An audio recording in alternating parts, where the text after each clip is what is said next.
History and Biography is sponsored by Wells Fargo.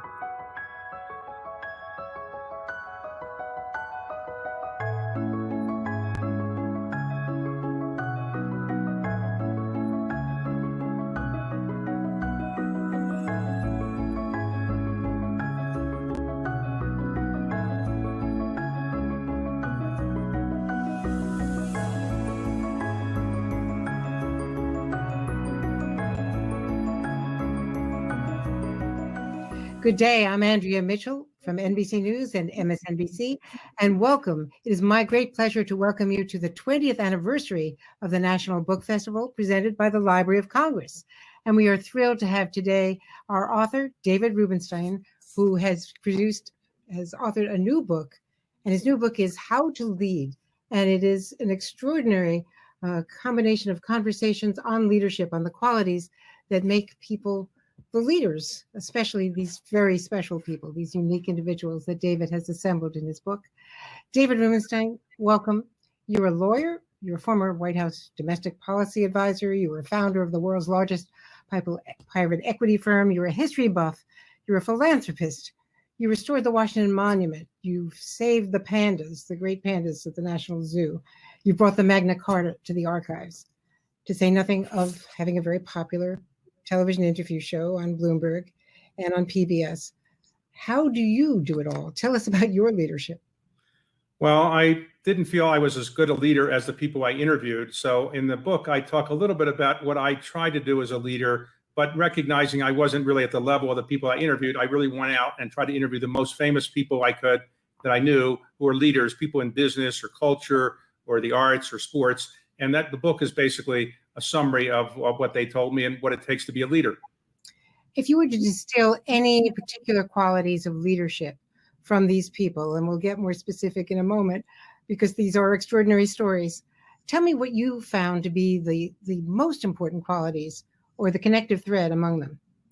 Persistence is number one, because nobody wakes up and can get anything done they want. Nobody has ideas that are so brilliant that people say, yes, that's great. When Jeff Bezos said, I'm going to sell books over the internet, people laughed. So you have to be persistent. You also have to know how to communicate with other people, learn how to get people to work for you or with you. So the skill of influencing people is very important.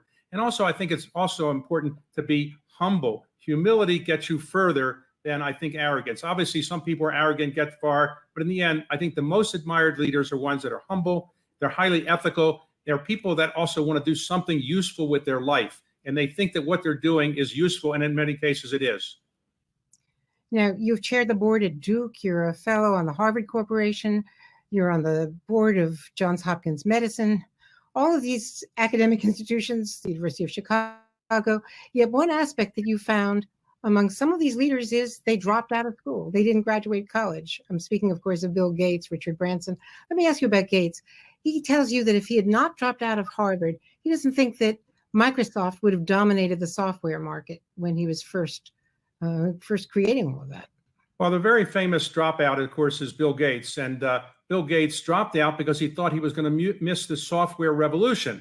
As he later says, and a bit in the interview, he alludes to it, he says he was actually wrong. The software revolution waited a couple more years. So he actually, had he graduated, it wouldn't have made that much of a difference. But at the time, he didn't know that.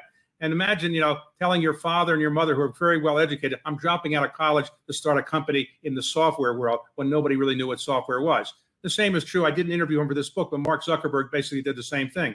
So sometimes college dropouts, Richard Branson's is a high school dropout, actually. He had dyslexia, wasn't good in school. So it's important to get education. I'm glad my children have completed their degrees, but very often people can be successful without a college degree. In the case of Richard Branson, he told you, and he is so hugely successful, that his secret is surrounding himself with great people. But you point out in your narrative that he listens to the great people he surrounds himself with. Yes, there are some great leaders that like to surround themselves with famous people, but they don't listen to them. And one of the great things about being a leader is you listen to other people. And in fact, in the book, I interview Oprah Winfrey, and I say, well, why are you such a good interviewer? And she says, because I listen to what people actually say. And that's what makes a good interviewer. How much of being a great leader is being a calculated risk taker? Because Branson tells you, for instance, he started his airline when he got bumped from a commercial flight, from Puerto Rico to the Virgin Islands and decided to charter a plane and then fill it up with all of these other bumped passengers, and ended up going into the business and starting with one 747, a used 747, going up against 300 planes that British Airways had. And back in the day, they had Pan Am and TWA. So he was starting from scratch, at least with the airline business. I think it's true of most leaders. They didn't have a McKinsey report or a Bain Company report saying, here's how you can become a leader. It happened by serendipity. So many times people just had a lucky break, and all of a sudden something happened to them. For example, Jim Baker is asked to run a campaign for George Herbert Walker Bush. And Jim Baker says, I'm a Democrat and you're running as a Republican. And I don't know anything about politics, but obviously it worked out for Jim Baker and George Herbert Walker Bush. And it wasn't something that was planned. Very often the greatest things in life are not planned. Well, you said that Oprah is a listener also, and that she tells you that she tries to understand the impact of what is being said by people. What do you think is the quality that makes her connect so directly to people, whether it's a live audience or in a film or in a play? It's a word that has come about recently in the news. It's called empathy. You have to empathize with people. And when people can sense that you empathize with them, you connect with them. And she's the best at that. And as I like to say in the book, she does it so well that she doesn't need a second name. So she's like Cher or Madonna or Bono. Basically, the first name does it all. And as I like to say in the book, I did in my interview of her, I said, well, why don't you consider running for president? You know, you don't have to be a government official anymore. And maybe she flirted with it for a while, but then in the end, she realized being Oprah is better than being president. For sure, I think. The other thing about Oprah's trajectory also is getting demoted, getting fired, losing a job, and then discovering something else that you're even better at. Yes. I think most leaders have failed. If you haven't failed in life, you're not probably going to be very successful in something you ultimately do. You have to fail. Something has to really make you go down. Bill Gates, Jeff Bezos, they all failed at something or another, and that makes you a stronger leader. And Oprah was fired from one job and basically was about to be fired from another when she ultimately went to Chicago and became famous. Among men and women whom you've interviewed in this book, Christine Lagarde. Yeah. Here she was the managing director of the largest law firm in the country, born in France, educated partly in the US, but then she ends up in Chicago running this big law firm. And then she becomes the finance minister of France. Then she becomes, through a lot of other events, the emergency, really, head of the IMF after her predecessor was deposed. And now she is at the European Central Bank. So she steers the IMF through Greece, Argentina debt crises. Now she's in Europe in a pandemic and about to face the Brexit fallout or whatever else. What gives her the qualities to lead the world practically now through this? Well, Christine would say that she was always underestimated, in part because she was a woman. She was the first woman to head that law firm, the first woman to be a finance minister in Europe, the first woman to head IMF, and the first woman to head the central bank in Europe. Being underestimated, she said, help. Now, I kind of kiddingly said, tongue in cheek, that her real success was that when she was a youngster, she was a synchronized swimmer on the French national team. And maybe there's something to synchronized swimming that we could all learn something from, because she really knows how to get along with people and get them to kind of follow her. And the trick to being a leader is you have to get people to follow you. You can't be a leader if nobody follows you. And so she's very good at getting people to follow her. And you get people to follow you by being a very good communicator. You have to say to somebody in writing or orally, this is what we should do, and inspire them. But the best way to be a leader, without doubt, is to do it through not words or through writing, but it is by showing by example. So as an example I often like to give is when George Washington was at Valley Forge, he didn't have to stay there with his troops in 1777, freezing as they were. He could have gone down to the Ritz-Carlton or the Four Seasons downtown Philadelphia and stayed there while his troops were freezing, but he didn't. He stayed with his troops, and that's what really made them really loyal to him. Yeah, and that the Ritz-Carlton would have been a much better bet, or the Four Seasons in Philadelphia. No doubt. Valley Forge, no doubt. When you talk to Lagarde and you talk to Ruth Bader Ginsburg, it becomes so apparent that among the women, they have to achieve before they have to prove themselves first. They are not picked out by the men who make these choices as they're climbing up through the ranks. You know, the amazing thing that we think about is we're celebrating this year the 100th anniversary of the women's right to vote. And when you go back and read about it, many women, including Eleanor Roosevelt, were against the women's right to vote. So it was a different world then. Women couldn't vote. They couldn't go to office, become office seekers or hold office. They just didn't have any of these things. And for example, President Kennedy, who I admire greatly, he had no women in his cabinet. Now, if you're a president of the United States, you need to have women in your cabinet to be a good president and to hear from people that have a different perspective. But it's a different world than it was. And all the women that I've written about or that I interviewed all struggled. Ruth Bader Ginsburg is a classic example. First in her class at Harvard Law School, first in her class at Columbia Law School, she couldn't get a job. And that was also true, of course, of Sandra Day O'Connor, Absolutely. who had preceded her on the court. She couldn't get a job, so she took a job in a desk outside of the law firm there in California, even though she had placed so well. I think came in either first or second at Stanford. When you talk about Ruth Bader Ginsburg, and the relationship between those two women was so special, so mentoring, as I observed myself. Here she is, the oldest justice on the court, the only one who's a rock star. She wins over her colleagues, partly with charm and civility. The storied relationship between her and Justice Scalia. You asked whether or not it was awkward when they would go to the opera, and her answer was that no, it wasn't awkward because she loved him for his sense of humor. They had developed that relationship on the Third Circuit before they were in the Supreme Court together. And he used to whisper jokes to her when they were on the bench, and she could practically, have to hold herself back from laughing out loud. Tell us about that connection. Well, they both are opera fans, and they love to go to the Kennedy Center and opera. And a couple of times when I've introduced her as the chairman of the Kennedy Center, I've introduced her as being in the audience. She gets a standing ovation. But she got along with Justice Scalia because while he might have disagreed with her, he was not disagreeable. And so they got a great relationship. And in her case, I asked her at the beginning, how does it feel to wake up every morning and know that 330 million Americans want to know the state of your health? And obviously, many of them want her health to be spectacular. And I hope it will be for quite some time. The true grit that she has shown and in dealing with this, with the illnesses and all that she had to go through and still is going through, how much is toughness as well as intellect? Because her intellect is incredible. It's overwhelming. Well, I think about the kind of situation she faced. She was one of the few women in her class in law school. She was at the top of her class, and she still couldn't get some of the honors that people normally would get if they were men. And she also now has had her fourth bout with cancer. She's 87 years old. She must weigh less than 100 pounds, but she has the grit and determination, as you say, that's made her a rock star. And I doubt of the 114 people who've ever served on the Supreme Court, anybody has been as popular in the public as she has been. Talk to me about Tim Cook. Here he comes in succeeding a creative force like Steve Jobs and knowing he can't replicate him. And instead of trying, he takes it in a completely different direction. Yes, some people who are basketball fans will remember that there was a great basketball coach, John Wooden at UCLA, who won, I think, 10 championships. Who wanted to succeed him? Well, the person who did lasted a very short period of time. Succeeding a legend isn't easy. And so Tim Cook, people thought he might last a very short period of time as well. But he's been there for quite a while now, and he has actually tripled the value of the company.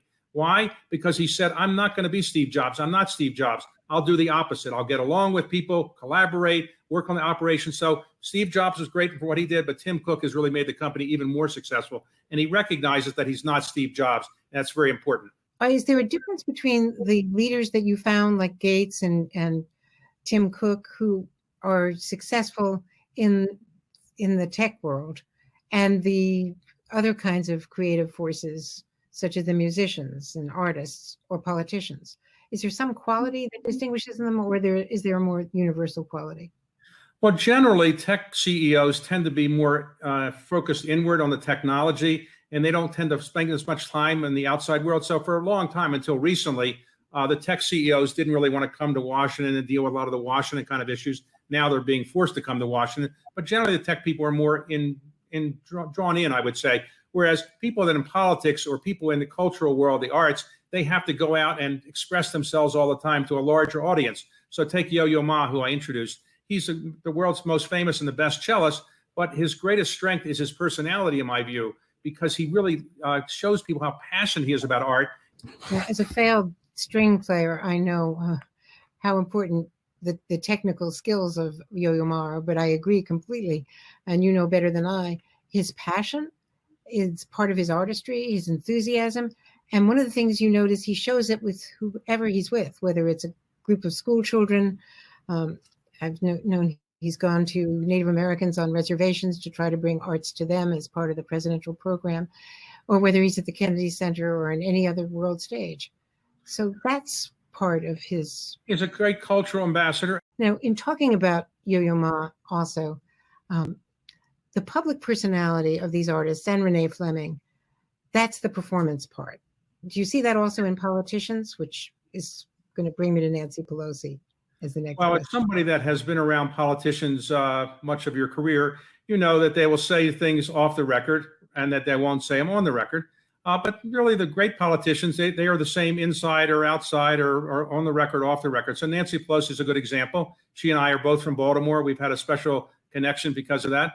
And what she's done is amazing. You think about it, in the 250-year history of our country, no woman has even come close to the power she's had, and for such a long period of time. And now she's 80 years old. She just celebrated her 80th birthday, and she's in the prime of her power. And so it's quite amazing what she's done, from being a housewife in San Francisco to being Speaker of the House for a long period of time. It's quite amazing what she's done. And even becoming the first speaker in 2006.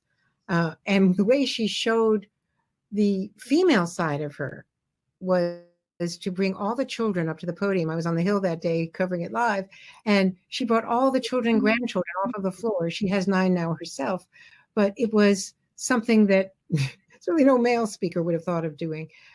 Also, coming back from defeat, because they lost the election in 2010, right, and she was pilloried for it, and then thereafter, and fought back in 2018. So how much is resilience part of leadership? Resilience is very important, because you're going to be beaten up no matter what you do in life, and you have to stand up and be resilient. If you get something happens bad to you, I think, and you don't come back, you're not going to be a very effective leader. I've met some people in my career who didn't have real setbacks, and when they got a little bit older, they weren't used to setbacks, and so when they had setbacks later in their career, they really couldn't come back. They weren't resilient, and I think getting some defeats early on is important. I say in the book that I think I divide life into 3 parts, and many people who succeed in the second and third part failed in the first part, but they were resilient and they fought and they kept coming back. And you have to be resilient if you're going to be an effective leader, in my view. Are you able to judge among all of these people whether being born with wealth or privilege is an asset or a hindrance in developing resilience and grit? Well, I like to say that the hardest thing in the world to do successfully is raise children who are happy and healthy.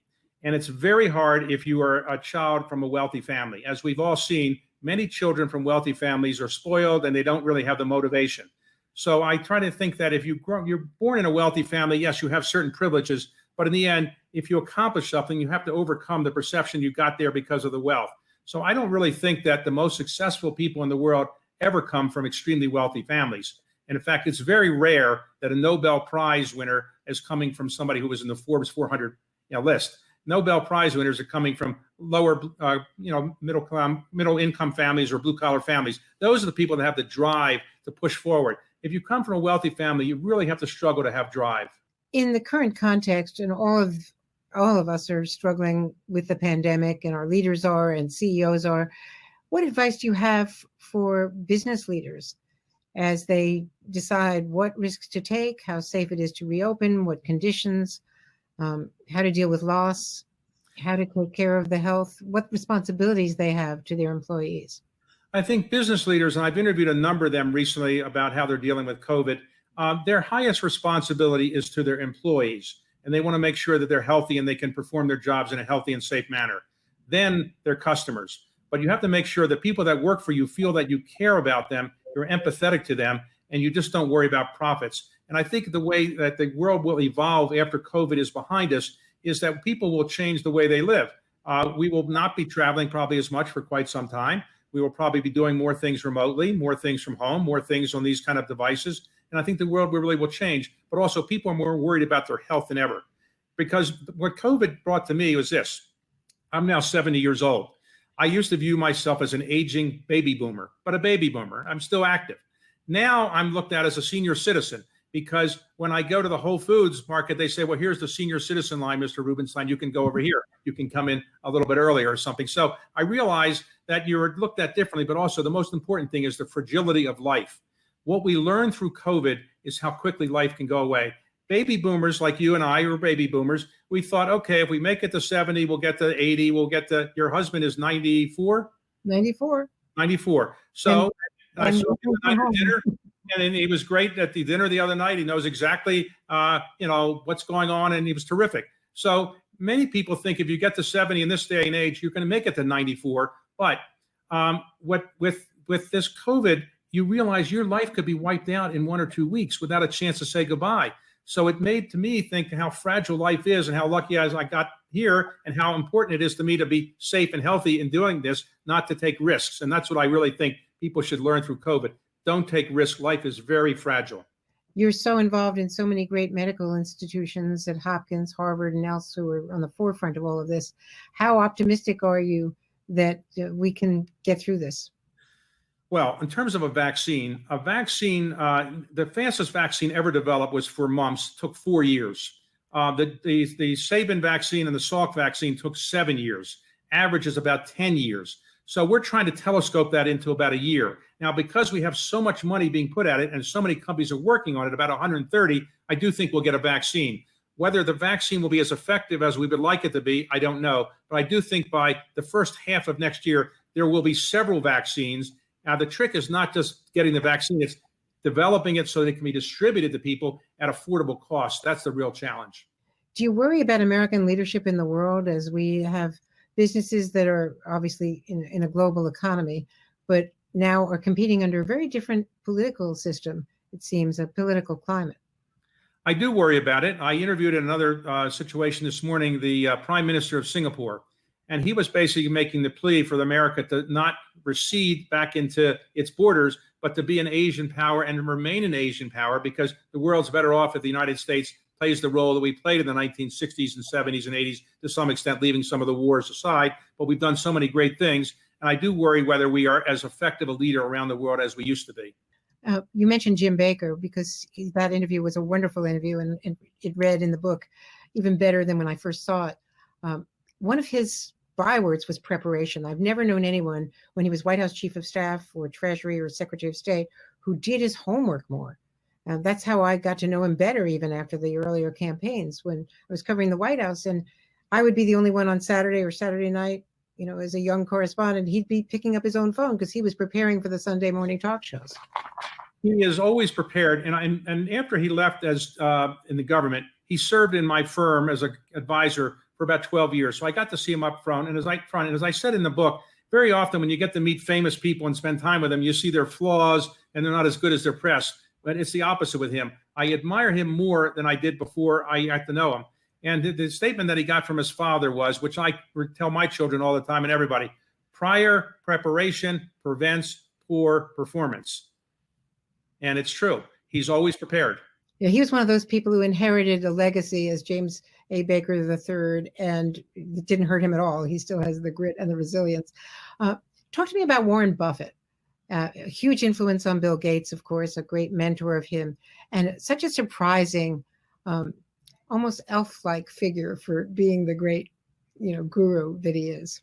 It's an interesting thing. In the history of the world, nobody's made as much money as an investor for himself or for other people as Warren Buffett. And he started with essentially nothing, and now he's one of the richest people in the world, though he's now giving away bulk of his money to Bill and Melinda Gates Foundation. But when you sit down with Warren Buffett, you don't see a person bragging about how rich he is. You don't see a person bragging about how smart he is. You just hear jokes or humility and self-deprecating humor. And it's really makes you feel it's great when you can meet people that have accomplished so much, but they are humble. And that's one of the things I really like leaders who show is humility, self-deprecating humor, not taking themselves too seriously. Okay, whom have you not interviewed that you would love to? Well, the interviews you can't do. The Queen Elizabeth doesn't do interviews. The Pope doesn't do interviews. But I think I've never actually interviewed Andrea Mitchell. So maybe I could sometime I could interview Andrea. Turning tables. That would be such a great pleasure, but I'm not sure I could answer all of those whimsical David Rubenstein questions that come out of the blue, seemingly. What is one of the most unguarded questions that you ever asked anyone? Can you think? Well, I always like to ask people what makes them a leader And sometimes I do throw in whimsical questions. So, for example, one time I interviewed the CEO of an automobile company. I think it was Mary Barra.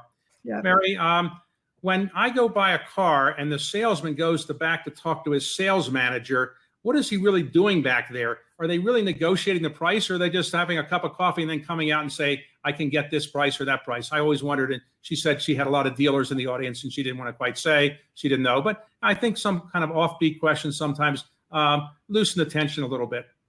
I think did you ask her whether she fills up her own gas? Yes, I did. I asked her, you're the CEO of General Motors. Are you out there filling up your own gas? She said, yes, she is. And I've asked the CEO of Exxon. I did interview Rex Tillerson once. It's not in the book. And he asked him if when he was driving, does he always go to Exxon? If he can't find an Exxon station, will he go to another gasoline station? I also asked him if there's any difference between the gasoline in Exxon, Sunoco, or others. And he didn't give a straight answer on that one, I think. Because you know that there isn't. Well, David Rubenstein, it is such a pleasure. How to Lead is a great book. You've captured these people, as you always do, on television and in your book. And I just know everyone's going to read it and love it as I did. But thank you so much for letting me. And I hope we can get my interview of you at some point, okay? That would be great. All right. Thank you very much, Andrea. At the National Book Festival.